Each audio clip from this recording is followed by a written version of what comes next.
वफाकी वज़ीर इत्तलात Maryam Aurangzeb news conference कर रही हैं। आइए आपको बरह रास्त ले चलते हैं। चीफ इंजीनियर एलडीए इसरार सईद साहब, ये वाहिद गवाही थी जो शहबाज शरीफ साहब के खिलाफ इन्होंने वादा माफ गवाह की बनाई थी। इसके अलावा कोई सबूत इनको नहीं मिला। इन्होंने डिफिड में, डेली मेल में बाहर से सहाफी बुलाकर डेविड रोज को कहानियां बनवाई। इन्होंने नेशनल क्राइम एजेंसी में एफआईए का सारा रिकॉर्ड भेजकर, नैब का सारा रिकॉर्ड भेजकर इन्होंने एनसीए में केसेस बनाए जिसके अंदर से ये लिखा गया कि किसी किस्म की मनी लॉन्ड्रिंग नहीं हुई और कोई करप्शन का आयोटा ऑफ एविडेंस नहीं मिला। इसी तरह यहां इन्होंने केसेस बनाए, झूठे गवाह बनवाए और एक गवाही जो इसरार सईद साहब की थी, जो सलीम शहजाद साहब डीजी नैब लाहौर ने बनाई थी, वो आज उसका भांडा फूट गया। उन्होंने ओथ के ऊपर हल्फन आज कोर्ट को यह बताया कि मुझे हरास करके, मुझे धमकी देके, और ये मैं नहीं कह रही, ना हमारा वकील कह रहा है, ये इसरार सईद साहब कह रहे हैं कि मुझे धमका कर, मुझ पे हरास करके, मुझे धौंस और धमकी के साथ मुझसे ये गवाही दिलवाई गई थी। और I was arrested in this case on 9th March 2018. I had already joined the inquiry and investigation. I was made to keep waiting for hours and hours and I was harassed.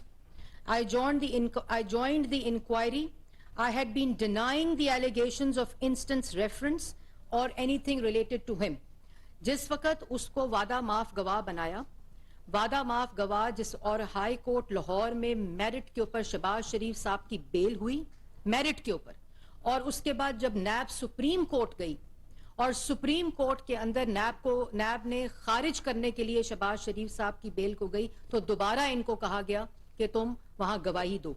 इन्होंने इनकार किया तो उनके ऊपर money laundering का 2019 में एक और केस डाल दिया गया और उसको गिरफ्तार कर लिया गया। और आज की तारीख तक उस मनी लॉन्ड्रिंग केस के अंदर गिरफ्तार, जिस केस में इसरार सईद साहब को किया हुआ था, उसका रेफरेंस दायर नहीं किया। उसको सिर्फ गिरफ्तार इसलिए किया कि वो शहबाज शरीफ के खिलाफ गवाही दे। जिस तरह आपको याद होगा कि डीजी नैब, डीजी एफआईए को इमरान खान ने वजीर आजम हाउस में बुलाकर कहा कि सियासी मुखालफीन शहबाज शरीफ, ख्वाजा आसिफ, मरियम नवाज, हमजा शहबाज, और यहां तक के तमाम वो लोग जो सियासी मुखालफीन है उनके खिलाफ मेरे केसेस बना के लाओ। उन्होंने इनकार किया, उसको फारग कर दिया।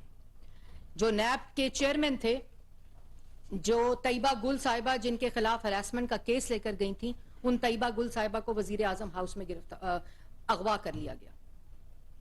और उसके बाद चेयरमैन नैब को मुसलसल ब्लैकमेल करते रहे उनकी वीडियो के ऊपर, और उनको मुखालफीन के खिलाफ केसेस बनाने के लिए बनाए गए। उसके बाद वो ये कहते हैं, ये उनका हल्फ, ये उनका कोर्ट के अंदर बयान है इसरार सईद साहब का, जो वाहिद गवाही थी शहबाज शरीफ साहब के खिलाफ। ये आज का बयान है जिसके अंदर वो कहते हैं, it is correct that during investigation I did not produce any kind of evidence to show any relationship between the owners of Bismillah Engineering and Paragon Sitting Housing Scheme. It is correct that the process of Ashiana Iqbal Housing Project was transparent from its inception till its approval by Private Public Partnerships Steering Committee, and no violation of any law was involved throughout the process. It is correct that as per my knowledge, none of the accused person of this reference has committed any offense in respect of Ashiana Iqbal Housing Project. It is correct that the respective accused person have played their respective roles in true professional and honest manner. ये उनका बयान court के अंदर है। As per my knowledge, no loss to public exchequer was caused due to award of contract. No fraud, no cheating whatsoever to public at large was committed by way of award of the aforementioned contract. No monetary or other benefit was rendered derived by any of the accused person by the award of the contract of Ashiana scheme. In July 2019, I was called by DG NAB Shehzad Salim. He wanted a statement from that accused Mia Shehbaz Sharif was causing harassment to me for having become an approver in the case. He wanted my statement to use it for the cancellation of bail of Mia Muhammad Shahbaz Sharif, but I refused to fulfill his desire. Therefore, I was again arrested by NAB on 5th September 2020 on the allegation of overpayment in LOS drain project. I was the only person who was arrested in this project, and I had no concern with any kind of overpayment. जब उसने ये कहा कि मैं ये गवाही supreme court में नहीं दूंगा, शहजाद सलीम डीजी नैब ने बुलाया उनको और उनको कहा कि तुम सुप्रीम कोर्ट की जो बेल खारिज के लिए नैब गई है वहां भी तुम ये बयान दो। उसने जब ना किया तो उसको दूसरे केस में अरेस्ट कर लिया, जिसका आज तक रेफरेंस दायर नहीं किया। तो क्या आज अदालत जिसमें ये केस सुना जा रहा है, क्या वहां शहजाद अकबर को, इमरान खान को और डीजी नैब जो जिसकी गवाही दे रहा है इसरार सईद, जो कोर्ट के अंदर बयान जमा करा रहा है, आज उनको बुलाकर उनके ऊपर केस दर्ज होना चाहिए। और दूसरी बात जो सबसे इंपॉर्टेंट है कि हर केस में हो, चाहे आशियाना हो, चाहे गंदा नाला हो, चाहे साफ पानी हो, चाहे 56 कंपनियां हो, चाहे मनी लॉन्ड्रिंग हो, एसेट बियॉन्ड रिकवरी, ये तमाम केसेस शहबाज शरीफ साहब पे बनाए गए।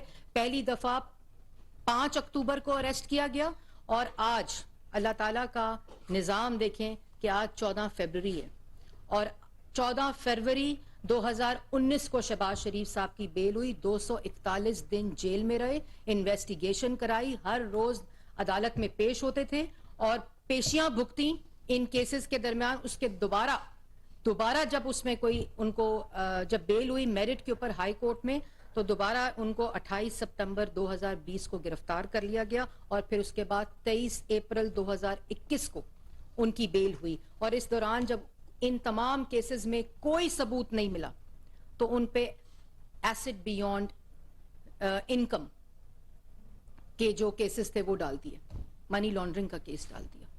और उसके बाद जब एनसीए का फैसला आया, इधर कोई अदालत ऐसी नहीं मकामी तौर पर, चाहे वो सेशन कोर्ट हो, चाहे वो नैब कोर्ट हो, चाहे वो हाई कोर्ट हो, चाहे वो सुप्रीम कोर्ट हो, हर कोर्ट के अंदर जवाब दिया शहबाज शरीफ साहब ने, हर कोर्ट के अंदर, और उनको वहां से सुरखरू हुए।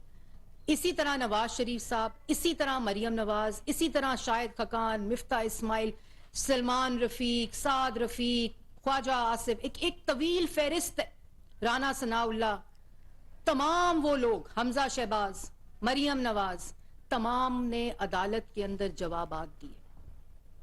सीएम थे ना और वजीर आजम थे मुल्क के, उनकी बेटी थी, बाकी तमाम गुजरा रहे थे, कह देते कि हमें अस्तस्ना दी जाए। किसी ने टांग पर पलस्तर बांधकर जख्म के ऊपर पनाह नहीं ली अपने घरों में। शहबाज शरीफ 96H मॉडल टाउन जिस वक्त नैब उन पे रेड करता था, उनकी बेटियों के घरों पे रेड करता था, मरियम नवाज को उनके वालिद के सामने हथकड़ी लगाई, तो हमने तो नहीं कहा हमें अस्तस्ना दी जाए। और उसके बाद 96H में पनाह तो नहीं हासिल की कि मैं चीफ मिनिस्टर था, मैं क्यों जवाब दूं। हर केस का जवाब दिया, यहां तक कि जब इन्होंने एनसीए के अंदर मनी लॉन्ड्रिंग का केस दिया वहां जवाब दिया। कोई ऐसी अदालत नहीं जहां से अस्तस्ना मांगी हो कि मैं जवाब नहीं दूंगा या मेरे पास जवाब नहीं है या मुझसे कोई जवाब पूछ नहीं सकता। हर शख्स ने अपना जवाब दिया। ये क्यों एक डिस्क्रिमिनेटरी रवैया है टुवर्ड्स इमरान खान? क्यों नहीं उनसे जवाब मांगा जाता? तमाम केसेस इस वक्त अदालतों में, हर अदालत से अस्तस्ना मांगी हुई है कि मेरी टांग के ऊपर पलस्तर है। दूसरों की इज्जतों का तुम धज्जियां उड़ाओ, किसी अदालत को ना छोड़ो, किसी केस को ना छोड़ो, कोई भी अपना रियासती ताकत को, वजीर आजम की कुर्सी, अपने इक्तदार की ताकत को इस्तेमाल करके तुमने सियासी मुखालफीन को जेलों में डाला और हमने जवाब दिए, हर केस का जवाब दिया। तुम्हारी चोरी पकड़ी जाए बीआरटी पेशावर में, तुम सुप्रीम कोर्ट से ले लो स्टे कि इसकी इन्वेस्टिगेशन नहीं हो सकती। तुम्हारी चोरी पकड़ी जाए फॉरेन फंडिंग में, तुम कहो कि मैं जवाब नहीं दूंगा। इलेक्शन कमीशन का दायरा कार 7 साल तक तुम जवाब नहीं दे सके। तुम पकड़े जाओ बिलियन ट्री सुनामी में, तुम कहो मैं जवाब नहीं दूंगा। तुम तोशा खाना में पकड़े जाओ, तुम कहो मैं जवाब नहीं दूंगा। तुम कोई ऐसा केस जो इस वक्त इमरान खान साहब के ऊपर है उसमें किसी में जवाब नहीं देते और कहते हैं मुझे इस्तस्ना दी जाए क्योंकि मेरी टांग के ऊपर पलस्तर है। फिर तुम कहते हो कि जी बाजवा साहब कहते थे कि इनको छोड़ दें और इनके ऊपर करप्शन के केसेस बनाओ, मैंने इनको एनआरओ दे दिया। वो सुपर किंग थे, तुम सुपर करप्ट थे, और इस वजह से तुम्हारे पास हर वो ताकत थी, तुमने इस्तेमाल की। आज तुम बैठकर तमाशा करते हो, रोज टीवी के ऊपर बैठते हो, हर रोज अदालत में नवाज शरीफ, शहबाज शरीफ और मुस्लिम लीग नून का हर वो रहनुमा जिस पे तुमने इल्जाम लगाए, जो इल्जाम तुम पर साबित हो रहे हैं, और तुम जवाब नहीं देते हो, और बातें तुम बैठकर रोज रोज करते हो दूसरों पर। तुम जिसको ताहयात एक्सटेंशन दे रहे थे, तुम कह रहे थे वो इकोनॉमी में मेरी मदद कर रहे हैं, वो फॉरेन पॉलिसी में मेरी मदद कर रहे हैं, इन जैसा सिप्पा सलार पाकिस्तान की तारीख में नहीं आया, वो जमहूरियत को तकवीयत और तसलसल दे रहे हैं। और आज तुम कहते हो कि वो सारी चीजों के जिम्मेदार बाजवा साहब थे। तो तुम क्या कर रहे थे?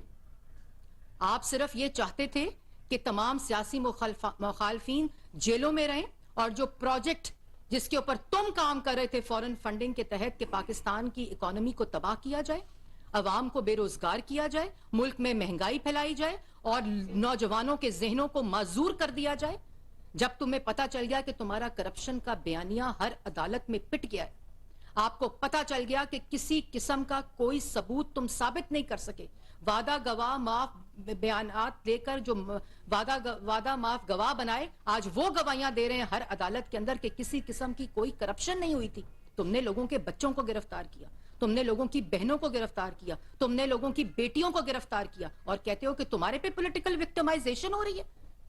तुम्हारे पे पॉलिटिकल विक्टिमाइजेशन जमान पाक के बख्तरबंद में बैठकर टांग पे पलस्तर डाल के ये पॉलिटिकल विक्टिमाइजेशन होती है।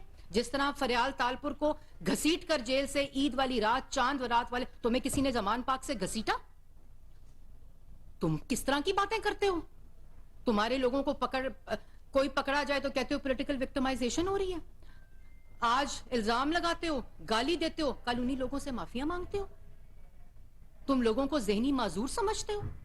आप समझते हैं कि आप एक दिन, कहां है वो आज का पर्चा, वो किधर है पर्चा साइफर का? तुमने पाकिस्तान की फॉरेन पॉलिसी के साथ खेल खेला।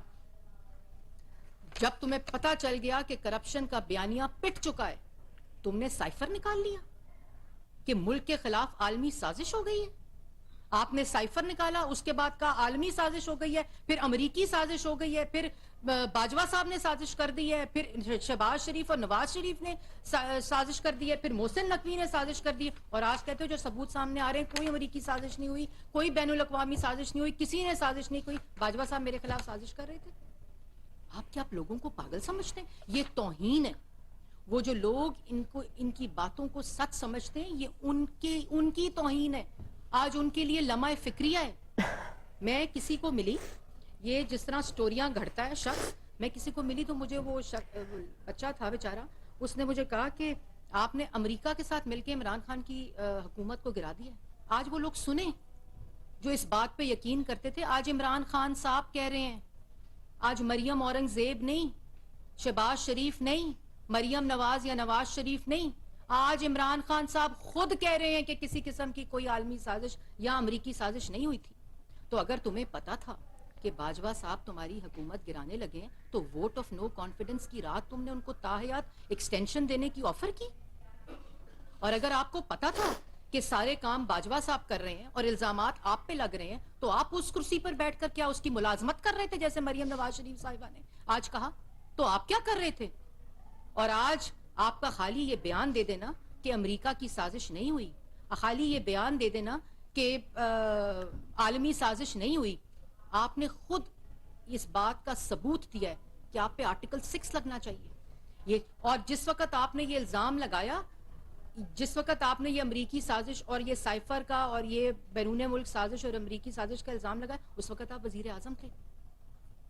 आपने अपने वुजरा को पार्लियामेंट में खड़ा करके कहा कि वोट ऑफ नो कॉन्फिडेंस की जो रेजोल्यूशन है वो कैंसिल की जाती है, क्योंकि ये अमेरिकन साजिश है, क्योंकि ये मुल्क के खिलाफ आलमी साजिश हुई है। उसके बाद डिप्टी स्पीकर ने वो रेजोल्यूशन जब कैंसिल की, उस कुर्सी पे मनसब पर बैठे हुए आपने आइन शिकनी कराई, और आज कहते हो आलमी साजिश नहीं हुई।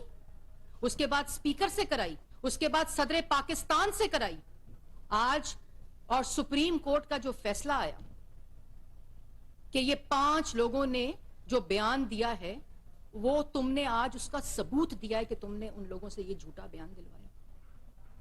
आपकी दिमाग की कोई मतलब कि रोज तुम बैठकर एक एंटरटेनमेंट वैल्यू की तुम एक चीज तो देते हो, लेकिन इतना खतरनाक खेल खेला पाकिस्तान की सालमियत के साथ। फिर तमाम लोगों को आज शहबाज शरीफ का वादा माफ गवाह अदालत में खड़ा होकर क्या कहता है कि मेरे पास कोई एविडेंस नहीं है, तमाम चीजें तमाम प्रोजेक्ट्स जो हैं वो ट्रांसपेरेंट तरीके से हुए हैं, किसी किस्म की मनी लॉन्ड्रिंग नहीं हुई, किसी किस्म का कोई ऐसा फ्रॉड नहीं हुआ, किसी शख्स को कोई फायदा माली नहीं पहुंचा, किसी किस्म का पब्लिक मनी एक्सचेकर को नुकसान नहीं पहुंचा। और उस वक्त शहबाज शरीफ ने आलमी कॉन्फ्रेंस बुलाई कि पब्लिक इंटरेस्ट को वॉच किया जाए जिस वक्त ये प्रोजेक्ट दिया जा रहा था, और उस ट्रांसपेरेंट तरीके से पब्लिक प्राइवेट पार्टनरशिप की ये आज वो गवाह अदालत में कह रहा है। आपको शर्म भी नहीं आती कि तुमने मुल्क के वसाइल को, और कहते हो कि मेरे ऊपर पॉलिटिकल विक्टिमाइजेशन हो रही है, और कहते हो कि जब मुल्क को इंसाफ मिलेगा तो तब मुल्क तरक्की करेगा।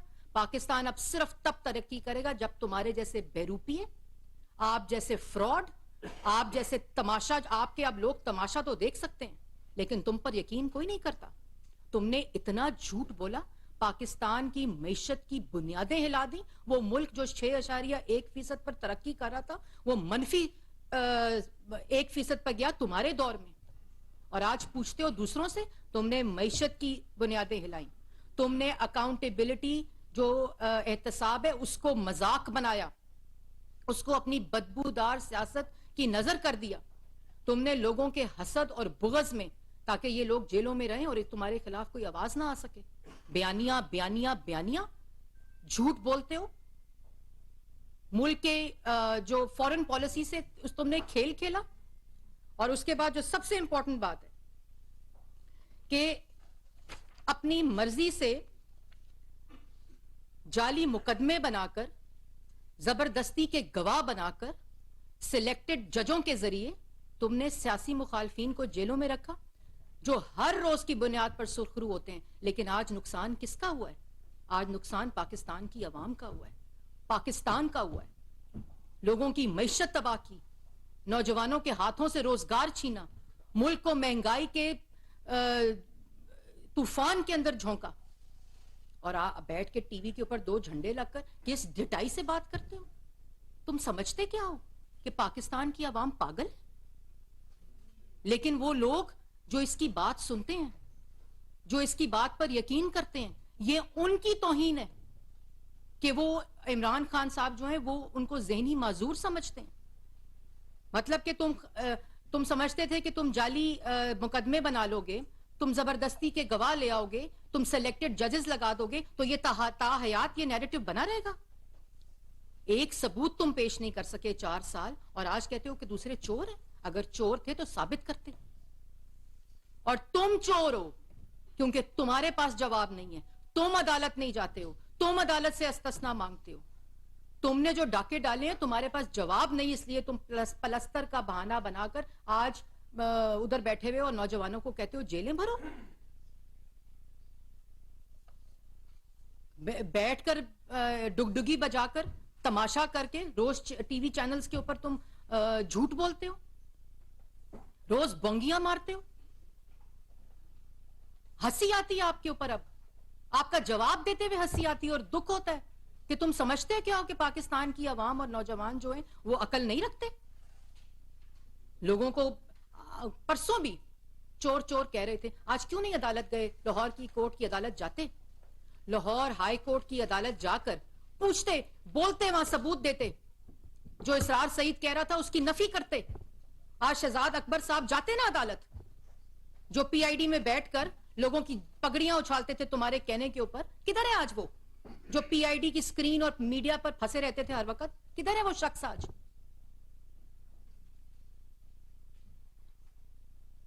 उसके बाद आईएमएफ का प्रोग्राम, जवाब हमसे पूछ रहा है। दस्तखत तुमने किए थे, तुमने ये शराइत रखी थी, तुमने मुल्क की मईशत को बेचा था, तुमने कानून साजी कराई थी। उसके बाद अपने वजीर को कहते हो कि खत लिखो सदर को, और आईएमएफ को खत लिखो कि इनको ना दें, आईएमएफ का प्रोग्राम नहीं शुरू करें। हर रोज तुम्हारे चेहरे से नकाब उठता है, और हर रोज जिन पे तुमने इल्जाम लगाए थे उनके हक में गवाही आती है। 10 साल शहबाज शरीफ ने पंजाब की खिदमत की थी। एक केस में एक सबूत नहीं तुम दे सके। एक गवाह जो दिया था उसकी हकीकत भी आज हाई कोर्ट के अंदर खुल गई है, उसके बयान ने खोल दिया। क्या रहा तुम्हारे पास? किस मुंह से कहोगे कि ये चोर थे? किसी अदालत में कोई सबूत पेश नहीं कर सके तुम। हर रोज तुम्हारे मुंह पर तमाचे पड़ते हैं, हर रोज बैठकर तुम झूठ बोलते हो, कहानियां गढ़ते हो।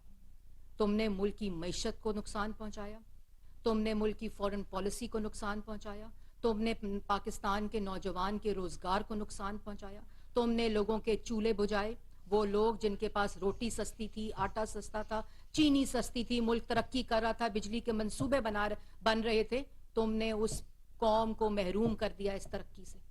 और बैठ के रोज तबलचियों को वहां ड्रम बीट करते हो अपने झूठ का, अपनी मुनाफकत का। कोई तुम्हारी बात नहीं सुनता। अब तुम एक लतीफा बन चुके हो पाकिस्तान की आवाम के सामने। लेकिन ये तमाम चीजें, जैसे मैंने पहले कहा कि तुम दूसरों पे इल्जाम ना लगाओ, तुम खुद सुपर करप्ट शख्स हो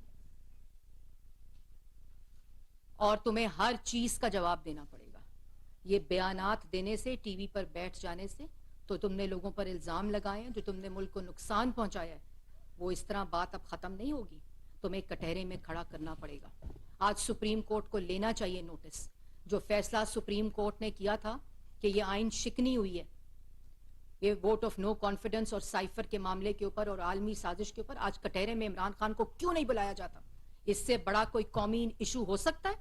इससे बड़ा कोई पब्लिक इंटरेस्ट इशू हो सकता है? इससे बड़ा कोई पाकिस्तान का इशू हो सकता है कि मुल्क का वजीर आजम जो उस कुर्सी पर मुसल्लत हो, वो मुल्क के खिलाफ साजिश की बात करके असेंबलियां तोड़ दे, स्पीकर से आइन शिकनी करवा दे और दूसरे लोगों को इल्जाम लगाकर जेलों में भेज दे?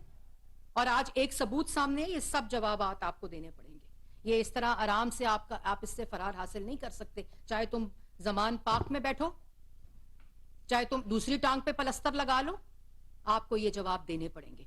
और आज ये मुतालबा है पाकिस्तान की आवाम का कि जो तमाम केसेस इनके FIA में पड़े हुए हैं, इनके हाई कोर्ट्स में पड़े हुए हैं, इनके सुप्रीम कोर्ट में पड़े हुए हैं, सेशन कोर्ट्स में पड़े हुए हैं, वहां इमरान खान साहब को जवाब देने के लिए कटहरे में बुलाया जाए। जी शहरियार साहब, मरियम आलमगीर साहब, आपने जिस तरह बताया कि ये चेयरमैन नैब और ये लोग केसेस बनाते रहे, सियासतदानों के खिलाफ तो बात भी होती है, उनके खिलाफ केस भी होती है।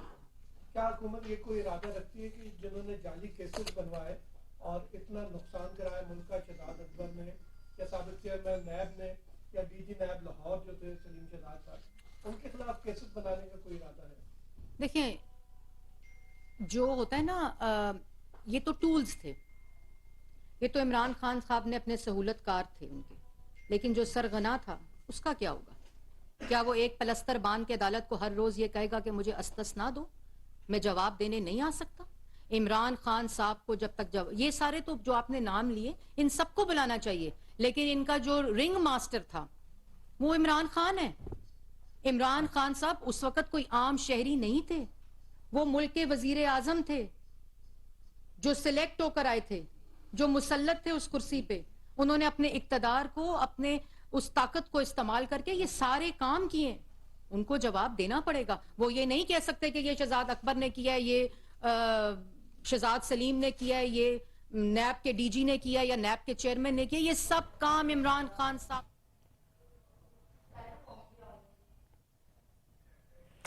वज़ीर इत्तलात मरियम औरंगजेब प्रेस कॉन्फ्रेंस कर रही थी। उन्होंने कहा कि झूठे केसेस के जवाब के लिए झूठे गवाह भी बनाए गए थे। आशियाना केस में धोस धमकियों से इसरार सईद को वादा मुआफ गवाह बनाया गया था। इसरार सईद ने हल्फिया बयान दिया कि उन पर दबाव डालकर वादा मुआफ गवाह बनाया गया। शहबाज शरीफ के खिलाफ इमरान दौर में बेबुनियाद केसेस बनाए गए।